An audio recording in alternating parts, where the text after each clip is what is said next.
Ya, saya sekarang ada di depan booth-nya Rexza ya di CES 2026. Mari kita lihat teknologi Smart TV canggih apa yang mereka bawa untuk tahun 2026. Yuk, ikut sama saya.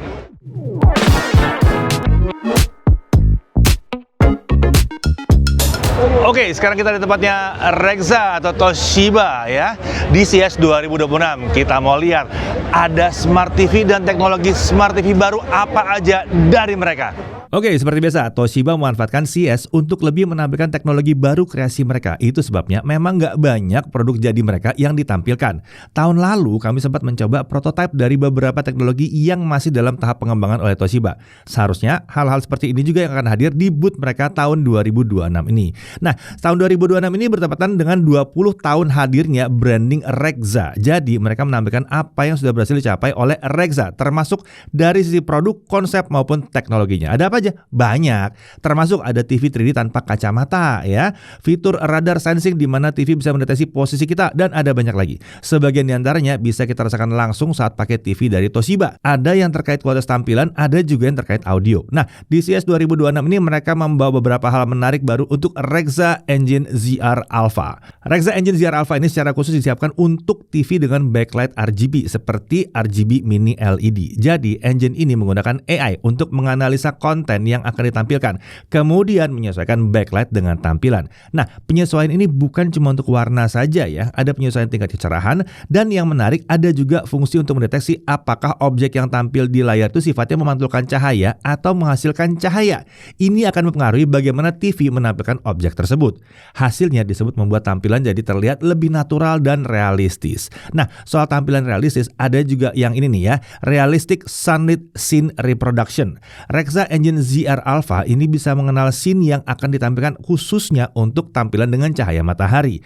Jadi area yang terkena sinar matahari langsung akan diatur brightness, kontras, dan highlightnya agar tampilannya lebih pas, tidak berlebihan. Kalau ini tidak ditangani dengan baik, bisa jadi malah menimbulkan hal-hal yang mengganggu tampilan, misalnya glare gitu ya. Nah, Toshiba mencoba memastikan hal ini tidak terjadi, sembari tetap membuat efek silaunya itu tetap ada. Lalu akan dipakai di mana nih Rexza Engine ZR Alpha ini? Ternyata ada nih TV-nya ya. Ada dua TV dengan RGB Mini LED yang ditampilkan Toshiba. Ada yang ukuran 100 inci dan ada juga yang 116 inci. Sekilas tampilan warnanya memang kelihatan berkelas ya. Saturasi warnanya tinggi banget tapi nggak kerasa berlebihan. Nah, di sini Toshiba belum memberikan label apapun untuk kedua TV ini. Jadi belum ketahuan ya namanya apa nanti. Nah, apakah akan masuk ke Indonesia? Bisa jadi, dan harusnya TV RGB Mini LED seperti ini akan jadi produk kelas atas ya. Jadi kita tunggu aja nanti. Kalau udah namanya dulu ya, baru masuk Indonesia ya. Nah, di CES 2026 ini Toshiba juga menampilkan inovasi mereka yang lain. Salah satunya adalah Rexza Immersive Audio 7.1.2. Mereka menampilkan satu TV dengan sistem audio 5.1.2 atau 5.1.2 ya channelnya ya. Ini seharusnya sudah bisa menghadirkan suara yang bisa terasa seakan-akan melingkupi kita. Tapi karena semua speaker ada di TV, efek surround yang dirasakan setiap orang itu pasti akan beda ya, tergantung berbagai hal, termasuk juga ruangan tempat TV diletakkan. Nah, agar suara surroundnya ini lebih imersif dan lebih terasa lagi tanpa terganggu faktor dari luar, Toshiba menambahkan dua channel ekstra yang ditempatkan di belakang kita. Ini menggunakan soundbar 2 channel yang dihubungkan ke TV lewat Bluetooth LE Audio. Jadi suara dari belakang kita tidak mengandalkan hasil pantulan ke arah belakang kita. Suara benar-benar dikeluarkan oleh speaker yang ada di belakang kita. Saat mencobanya ini memang bisa menghasilkan surround yang terasa lebih nyata ya, lebih mantap. Toshiba menyebutnya stronger sense of presence. Penggunaan Bluetooth LE Audio juga membuat tidak ada delay antara suara yang dikeluarkan oleh TV dan suara yang dikeluarkan oleh speaker. Jadi ini akan cocok untuk menikmati berbagai jenis konten termasuk film, game, sampai musik sekalipun. Lalu ada Rexza Art Vision. Ini layar khusus yang dicuning untuk menampilkan gambar atau animasi dalam tampilan art focused. Jadi berbagai parameter tampilan mereka memang sengaja diatur agar menghadirkan kesan tampilan artistik.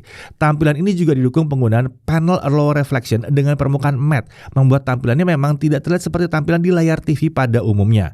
Bukan cuma saat kita menggunakan display ini untuk menikmati konten saja ya, saat display ini istirahat pun kita bisa memanfaatkan display sebagai bagian dari hiasan di ruangan kita. Misalnya untuk menampilkan foto foto-foto atau lukisan. Desain display ini juga secara umum dibuat lebih menyerupai figura foto atau lukisan, bukan seperti TV biasa. Jadi ditambah dengan zero gap mounting, ini bisa benar-benar terasa seperti produk seni yang menjadi hiasan di ruangan kita. Secara umum memang bisa dengan mudah terlihat bedanya dari TV biasa ya. Lalu ada juga ambient sound screen. Ini konsep yang sangat unik sekali, memadukan display semi transparan dengan sistem audio multi channel yang berkualitas. Ini produk audio stylish yang disebut akan cocok digunakan di berbagai tempat untuk menghadirkan suasana yang nyaman dan santai. Misalnya di ruang keluarga atau mungkin di kafe ya. Layar semi transparannya bisa menampilkan animasi dalam tampilan soft yang nggak terlalu mencolok tapi tetap bisa menghadirkan nuansa yang berbeda. Ini memang terasa memadukan produk teknologi canggih dengan style yang mengarah ke klasik tapi tetap menghadirkan kesan modern. Atau kalau dibutuhkan saat mutar musik, layar juga bisa menampilkan teks lirik lagu yang tengah diputar. Jadi ini layar multifungsi yang bisa menghadirkan nuansa berbeda sesuai dengan yang kita sukai. Oke, jadi itu semua yang canggih-canggih ya. Nah, menurut kalian mana teknologi yang paling menarik di sini? Coba tulis di kolom komentar.